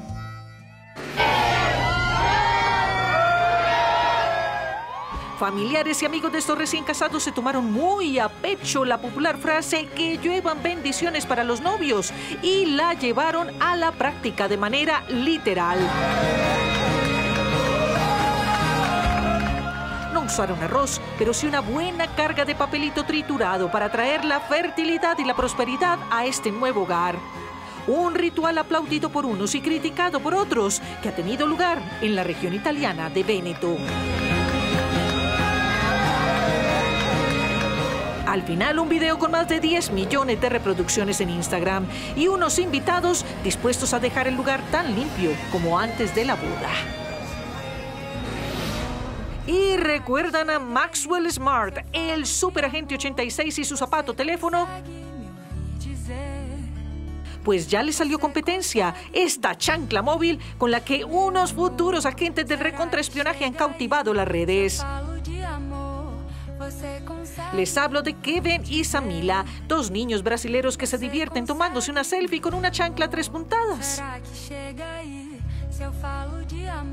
Definitivamente, nada supera la imaginación de un niño. Y con la super chancla móvil, la invitación es a conectarse con las mejores historias en esta su casa Noticias Caracol. Mis queridas Cata y Ana Mile, me imagino que ustedes estaban muy chiquitas para conocer al superagente 86 y a su super teléfono zapato. Aún así, abrazo y feliz tarde para todos. Chao. Pero ya lo imaginamos. Ni Dani ni yo, ni idea. Así terminamos. Los esperamos a las 7 de la noche con una nueva edición informativa, pero se pueden conectar a la señal digital de Noticias Caracol. En el canal Caracol ya viene Tormenta de Pasiones. Esto es Noticias Caracol. Primero la gente. Chao.